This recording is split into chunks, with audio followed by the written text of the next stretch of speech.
all for coming. I thought maybe I'd just open this up with a hit out of 77. You may know the words. If you do, be sure to sing along.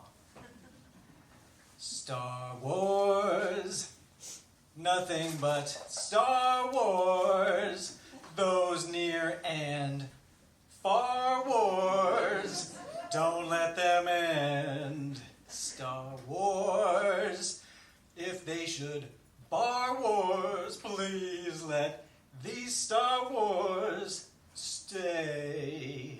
And hey, what about that nutty Star Wars bar? Could you believe the creatures in there? And hey, what about Darth Vader and that black and evil mask? Did he scare you as much as he scared me? Star Wars, nothing but Star Wars, Star Wars.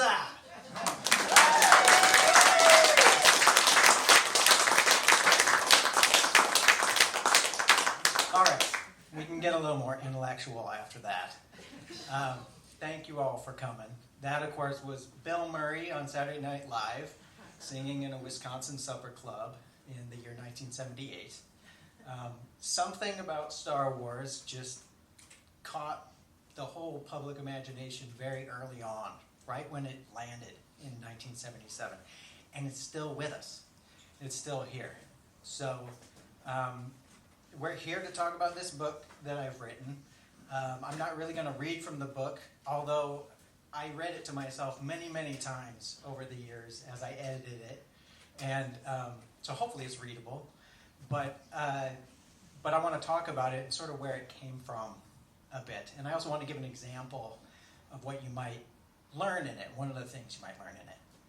So I guess I got caught up with interest in Jungian psychology and Carl Jung when I was living in Portland. And the inroads to Jung was Joseph Campbell, the comparative mythologist. I'm seeing all the heads are nodding. That's great. And so, yeah, Campbell said, for me, the basis is Jung. That's the base. And from there, he built his own theories. And once I started reading Carl Jung, then I noticed, living 5 blocks from Powell's books, I noticed that there were all these Jungians. And there were all these other books on the shelf. And what I quickly learned is that these therapists had built an entire literature, mainly with a therapeutic focus, but they were talking about all the stuff I really cared about, like mythology and the psyche, and also that therapeutic element was very interesting to me. But I'm not a Jungian analyst. I did not take that trajectory. I did something stupid and decided to study literary criticism. So I went off, had a great adventure, and went to Ireland, and I lived there for 4 years. And I got a master's degree there and then a PhD. And I was focusing on Ray Bradbury and Kurt Vonnegut, their short stories, because it had struck me that these short stories act kind of like myths, short little myths. And I was interested in how that applies to their society and their time. And so the path into that was Jung and the Jungians. And so I did that project. That was my PhD. But while I was doing that, Star Wars was always rattling in there. It was always back there, constantly. Because ever since I was 3, there's been Star Wars for me. Before that, I was born in 1980, so I was born a week before The Empire Strikes Back came out. And but I wasn't old enough to go to that. And I wasn't really even old enough to go to Return of the Jedi. But thank you, Dad, for taking me when I had just turned 3, because it was a peak experience. I had not crossed any kind of divide yet in terms of what's real and not, so I thought it was all real. And I thought it was great. I was like, I'm not seeing Ewoks anywhere else, or, Jabba the Hutt anywhere else, but I have been to a place where they're very big and you can see them. And so that stuck with me. It just sort of got funneled all in. And the interest stuck for my entire life since then. So, of course, Star Wars has gone through interesting iterations. And we had the original trilogy, we had the prequel trilogy, we've got the sequel trilogy, there are some other movies as well, streaming shows, but it spread out into the culture. It just went all over the place. I was just talking to a real estate agent who told me they had a training the other day, and Star Wars came up 3 times in the real estate training. It's everywhere. It just leached into everything. So, so when I finished the PhD and all of that, I was like, well, now I get to focus on what I want to focus on. Not that I wasn't. I was. If my supervisor's watching this, I was very focused on that. But then this began, and I think I cut my teeth on that so I could do this. This is sort of a Toni Morrison book for me, in that there was something I wanted to read, but I couldn't read it because it hadn't been written yet. And so I wanted to find out what I could find out. It was about a 10-year process because life gets busy, and also I needed to grow a bit and change a bit in order to write certain things that are in the book. I hadn't found them out. I needed that time. And so I took it.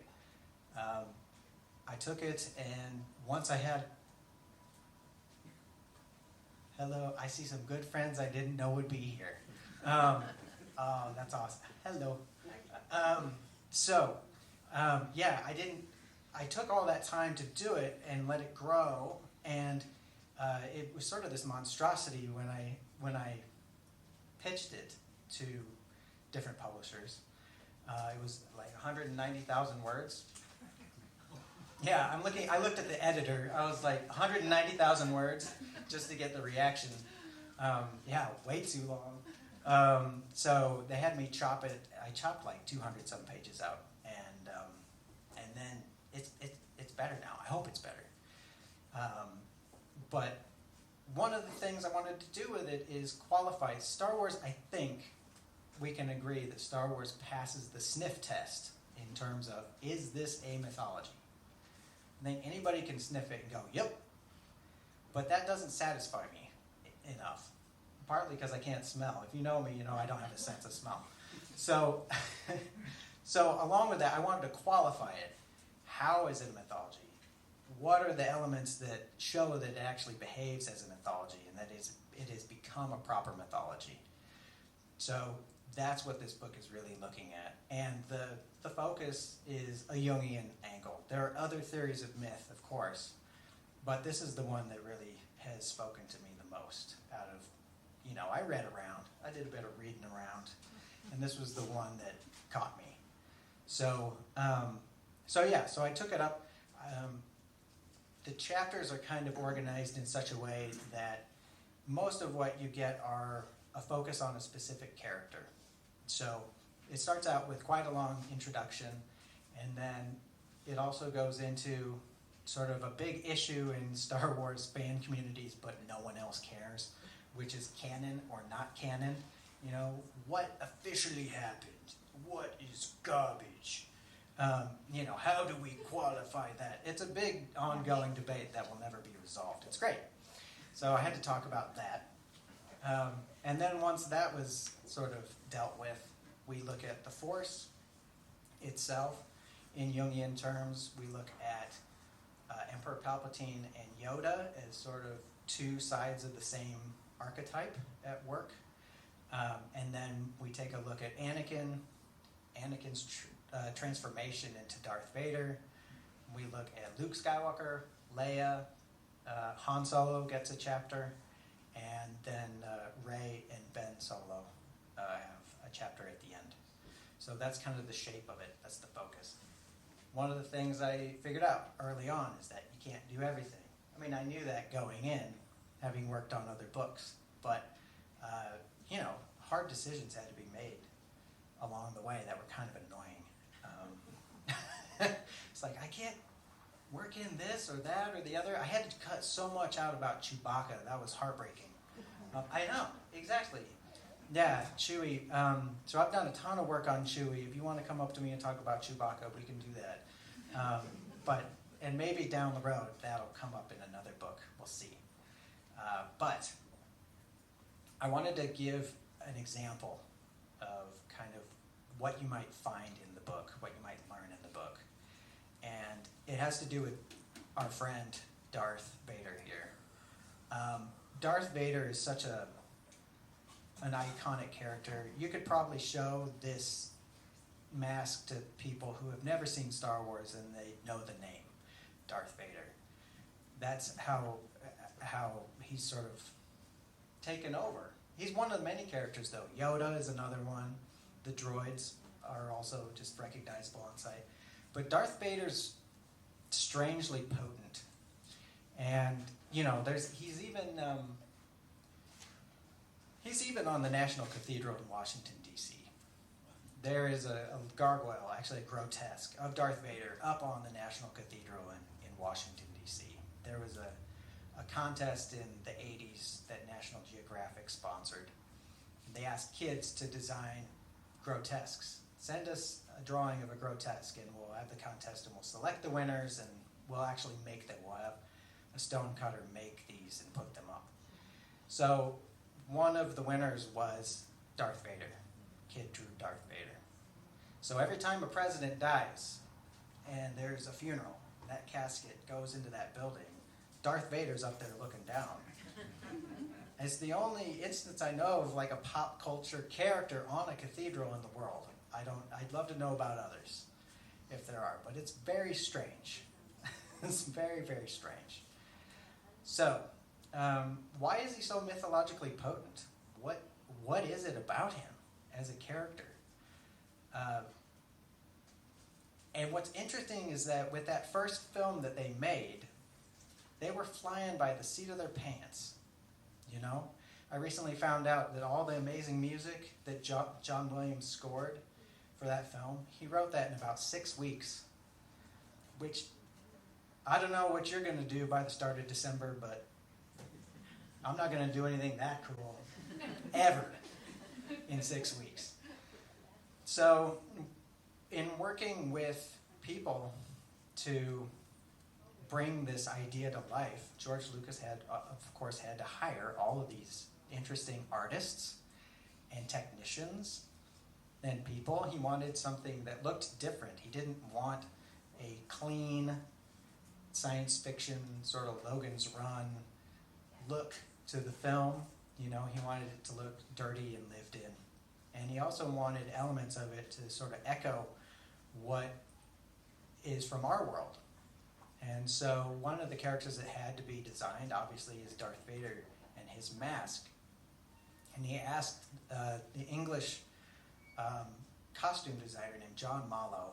He worked with him. He also worked with Ralph McQuarrie, who was he had done a lot of art, concept art for NASA, actually, and then he transitioned into doing concept art for films, and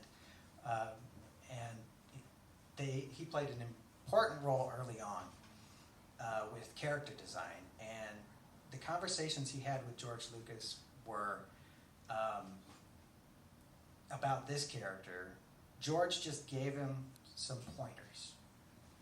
One thing he pointed out, he said, I want him to have kind of like a samurai helmet. I think that's very obvious. That makes a lot of sense. We can see that, obviously. But also there's something of a World War II German helmet as well in there. But he also asked him, George said, I want the helmet to kind of be like one of those fisherman's hats. And Ralph McQuarrie was like, okay, a fisherman's hat. And so, you know, as a sou'wester, one of those yellow oilskin hats where it's longer in the back that you can fold up. And but that was the instruction, fisherman's hat. So that's weird. But he you know, this is what we got in terms of the shape of the helmet. The mask had more to do with, I want to kind of have a muzzle like a dog. So there are a lot of different elements. But that specific, the outlier to me is this fisherman idea. I was like, well, that's freaking weird. Why bring that up? And it makes me wonder, well, in what ways is Darth Vader a fisher, like a fisherman? And what I came up with through studying Jung and the Jungians is, and their love of mythology, is this idea of the Fisher King in Arthurian legend. He's probably the most famous fisher in European legend and myth. And he shows up in Percival. He's basically the guardian of the Grail. He's the king of the kingdom where the Grail is there, but it's secret. It's not talked about, and he's injured. He's got a terrible injury that is a festering wound, and it hasn't healed. And in the myth, there are variations on this because it's mythology. There's always variations. But in the mythology, the wounded Fisher King can get healed if you ask the right question. And sometimes the right question is, what happened to you? It's at the start of therapy. It's, what is this wound? How did you get this wound? And so we've got the most famous fisher, but then at the outset of creating this character for the screen, we've got this weird instruction about make him look like that helmet, like a fisherman helmet. Strange element.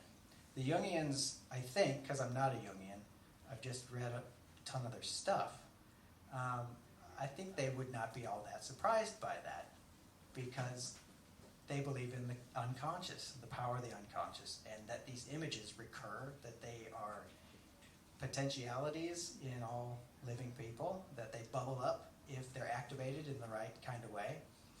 And we see that kind of come to a better solidity in the character itself in the next movie, in The Empire Strikes Back, when we find out, spoiler alert, he's Luke and we find out later, Luke and Leia's father, right? We find that out. Well, George Lucas didn't know that when he started this whole thing. He talks about sometimes, sorry George if you're watching, he talks sometimes that it was all planned out from the beginning, but all of the material there is indicates that that's not the case. Now, it may have been there all along. The thing is that he had to find it. He had to figure it out. He had to unravel it and get there. So once we find out that this guy is really wounded, and he's terribly wounded by the own choices he made himself about his life, that opens up the character. He becomes someone who can repent for what he's done, basically, which is what he does eventually.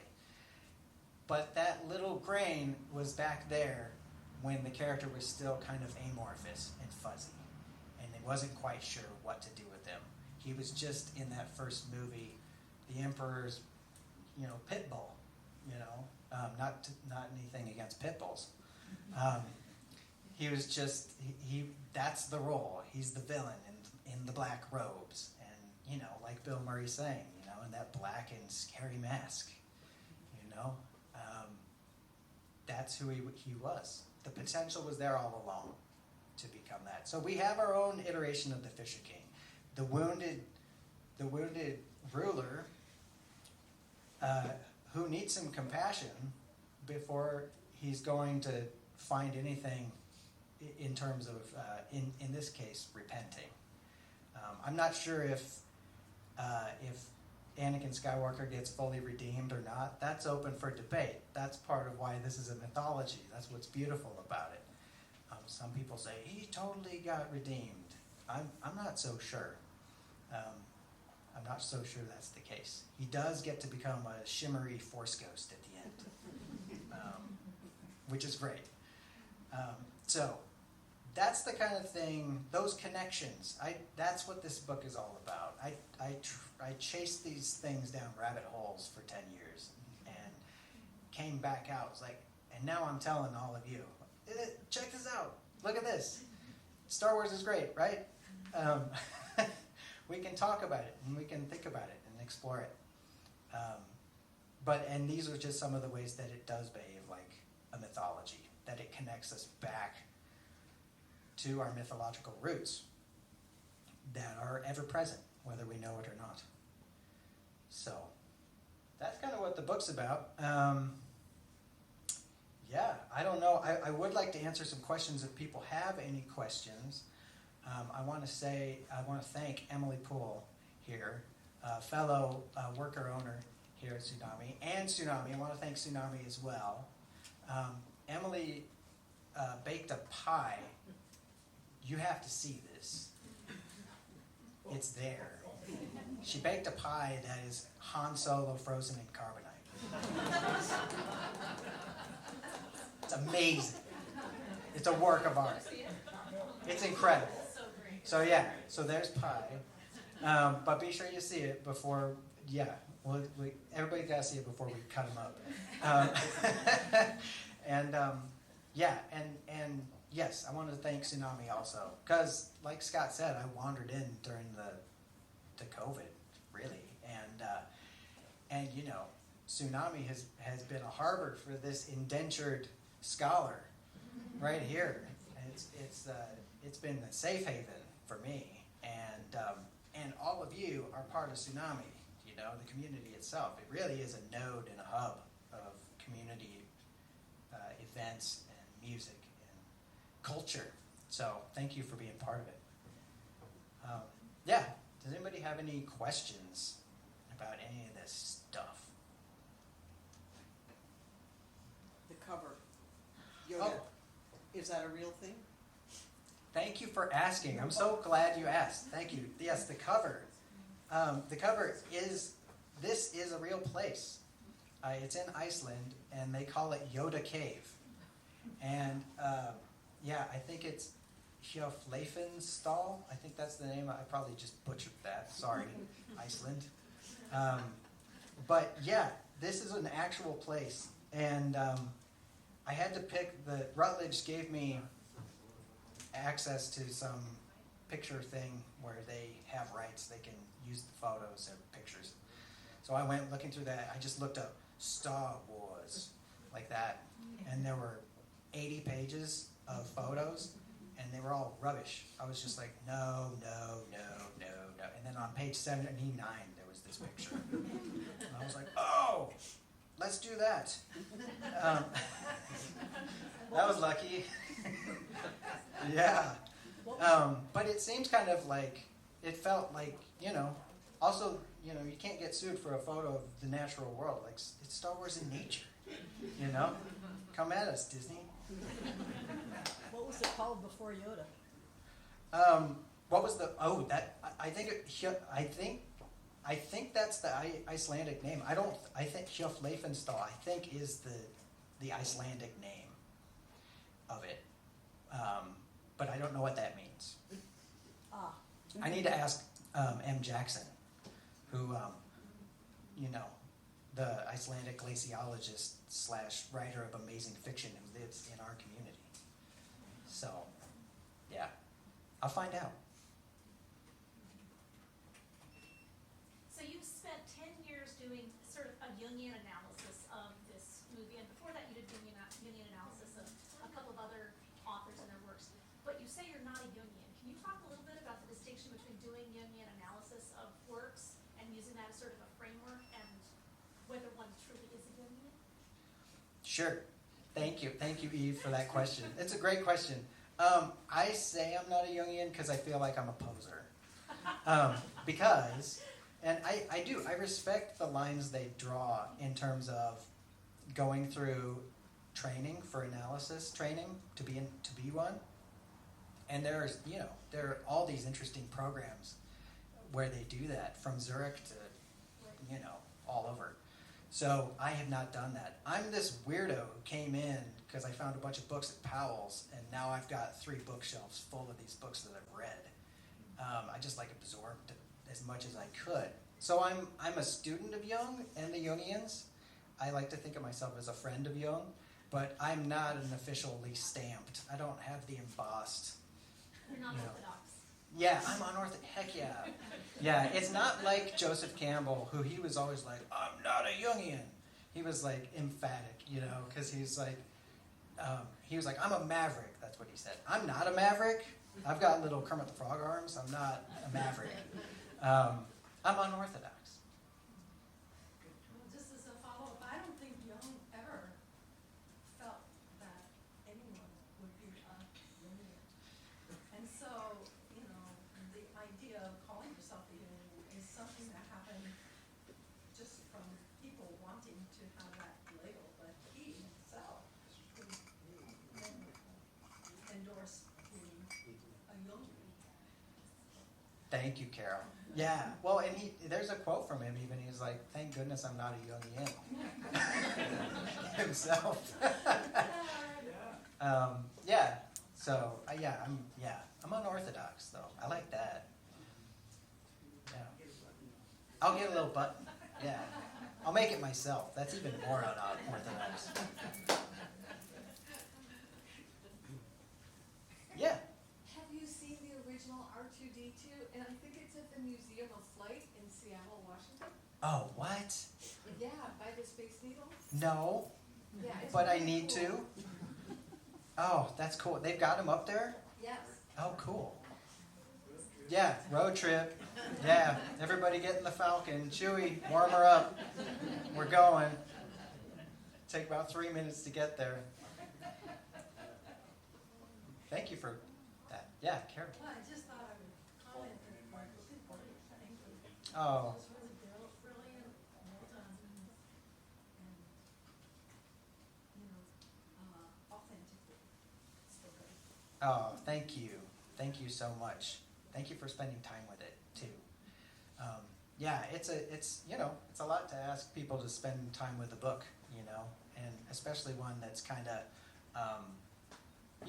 it's through an academic press and all that, but I really worked to try to make it accessible.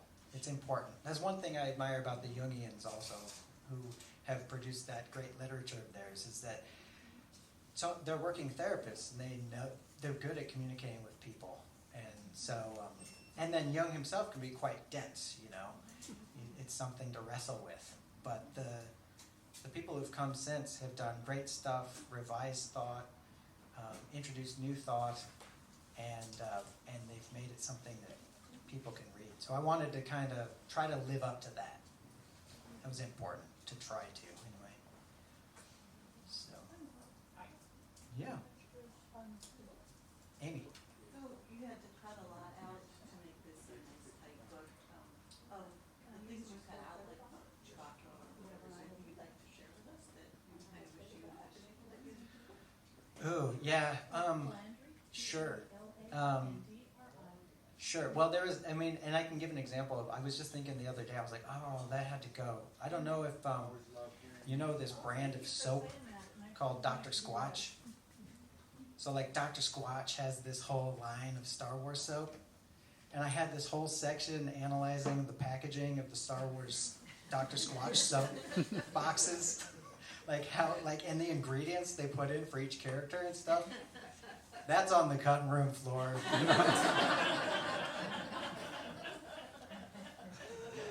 That ain't in the book anymore. What about that chapter on Klados Vader? Oh, Klados Vader. Yeah, that was another thing. And that was Klados Vader. So I get a text from Emily. And really, the support, 5 years I've been here, so half the time writing the book, I was here at Tsunami. And support from my friends here helped me get this thing done, So I get a text from Emily, and she's like, is your Star Wars book even a Star Wars book if it doesn't have Klados Vader in it? And I'm like, who's Klados Vader? So then jump on Wikipedia, or Wikipedia. Klados Vader. Oh, there it is. It's like it's one of the bosses in the Star Wars Nintendo game from 1980 something, and it's a shark that turns into Darth Vader and then back into a shark. So Klados Vader is mentioned in the acknowledgments, thanks to you. But that happened then too, because I built the index, and the first thing I put in the index was Klados Vader. And then I got the book, and somebody at Rutledge took out GLaDOS Vader from the index. The tradition too with academics, you put in your joke index entry. That's part of the fun. And then I had my joke index entry taken out. Rubbish. I should have said, by the way, there's a joke entry, but I didn't. So, alas. Okay. Nick. Steve, can you comment on the inclusion of the obscure character Boshek? Yes, I'd be happy to. Thank you. Yeah, okay. So this is actually, thank you for bringing that up. This is one of those moments in life that you hope happens. Especially after you've been working on something for many, many years. So I needed to write an epilogue for the book. I don't like it when it just ends on the last chapter and there's no kind of like, farewell, reader. So I wanted to do an epilogue, but I didn't know what it was going to be about. A friend told me about how AI chat had become a thing. And you can talk to characters from movies even. So I was like, okay. So I looked it up, and sure enough, there were like 100 Luke Skywalkers I could talk to. And if you get tired talking to one, talk to another one. So, and they were all kind of rubbish. They weren't very good. But I was like, okay, yeah, I can write about this. However, part of that culture is making your own chatbot. And so I was like, okay, well, I should do that so I know what goes into it.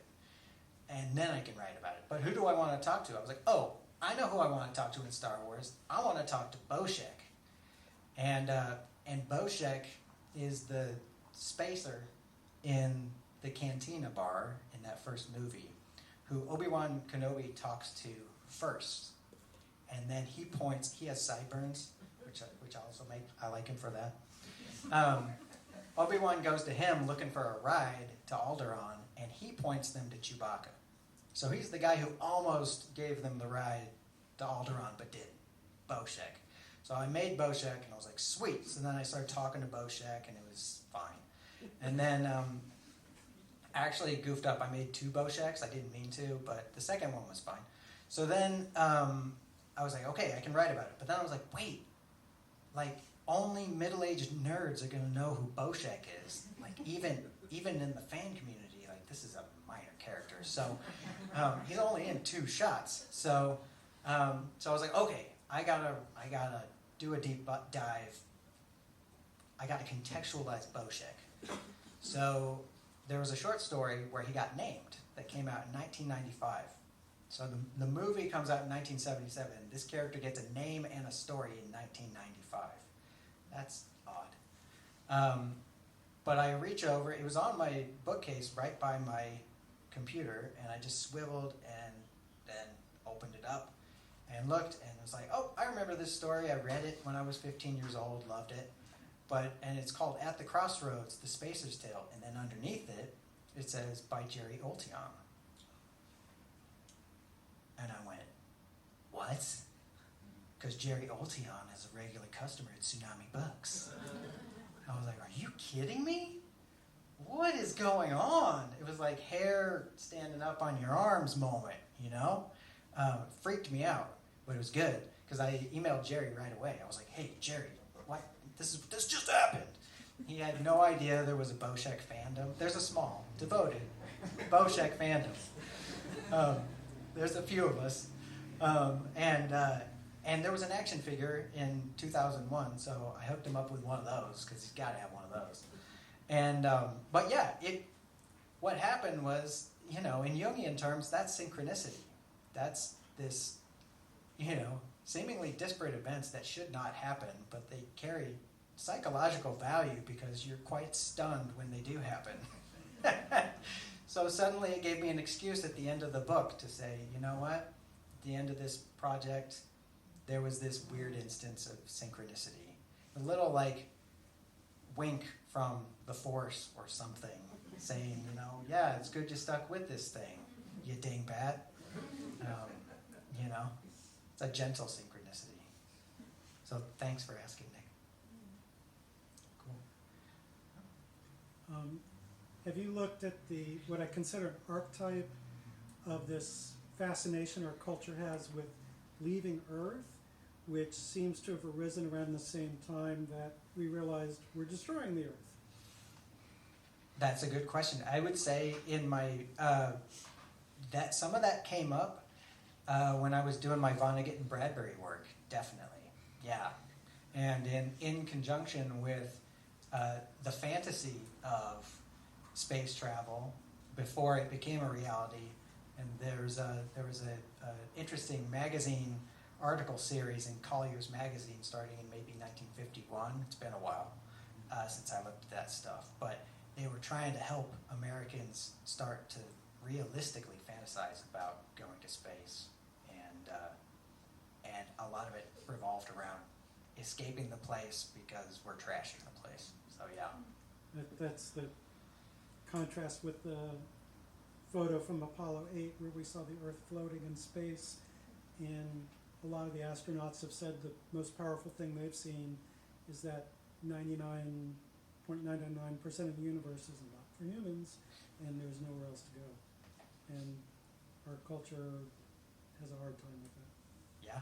Metaphors be with you. Thank you. Thank you. That's great. Well, that was fun. Thank you. I want to say may the force be with Jung. With one more? One more? I have a question. Yeah.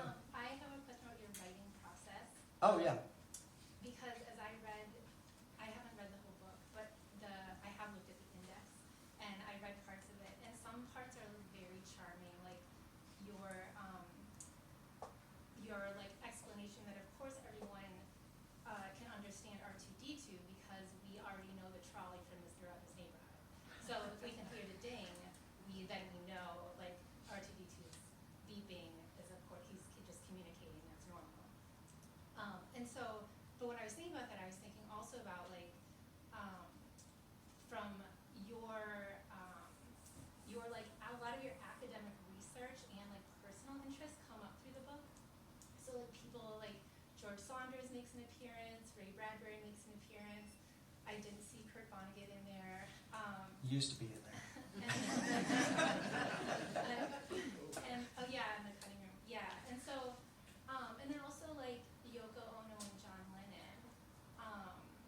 And I also just wanted to note, just Yoko Ono and John Lennon. And so all these people and Mr. Rogers that are like important to you, but at least I think they are, who've been like part of your life, are in the book. So my question is, how do you see yourself reflected in the book as the author of it, and like what you chose to put in there? And then also the people that those people that I mentioned that you chose are people that we kind of all know. Like you didn't need to introduce them. So are those people part of our current collective unconscious, and is that like what you were trying to do in including them in the book, is to like evoke that idea for the reader that we all are connected through these ideas, and you can see them in the book and then see them also through Star Wars. Thank you. Thank you for that. Yeah, I think you put it really well, actually, for what I was trying to do. Yeah, what I was hoping to do. Yeah, and I'm glad you bring up the John and Yoko thing, because I forget some of the stuff that is cut out and what's still in it. I was talking to Carol about that the other day. I was like, yeah, because this project was just sort of grew with me. So there's parts in it that I might think are in there that are no longer in there. But John and Yoko, I mean, the night John Lennon was killed, he was talking about Star Wars to a reporter, which is really bizarre. And he was saying, hey, we got to get, what's with this violence in space? Is that what we want? Is that what we're looking for? What about Star Peace? When do we get Star Peace? We've got Bill Murray's request for never let these Star Wars end when he's singing about it, right? But we've got John Lennon over here saying, hey, where's the resolution? Where do things go right? Can we get to that? And he was also concerned with the sort of machismo and the treatment of women in science fiction, and he was talking about that the night he got killed. So So, yeah, I've been a magpie through my life for Star Wars because it's always been there, and every time it comes up, I sort of twinkle, you know, and kind of snatch, if I can, a bit of it here and there, and then a lot of that ended up getting woven into the book, just because, I think it's a part of the fabric of it. Somehow it's shown up as in our society itself, and also you go to other countries too, and they talk about Star Wars. Some people say it didn't catch on so much in other parts of the world, but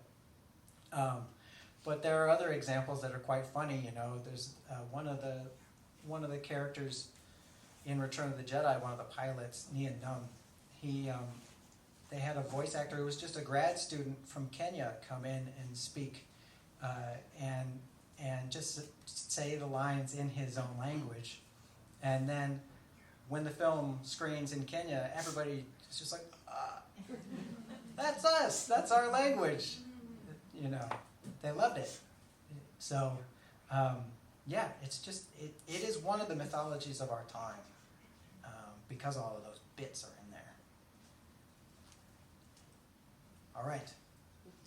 Thank you, everybody. Cheers.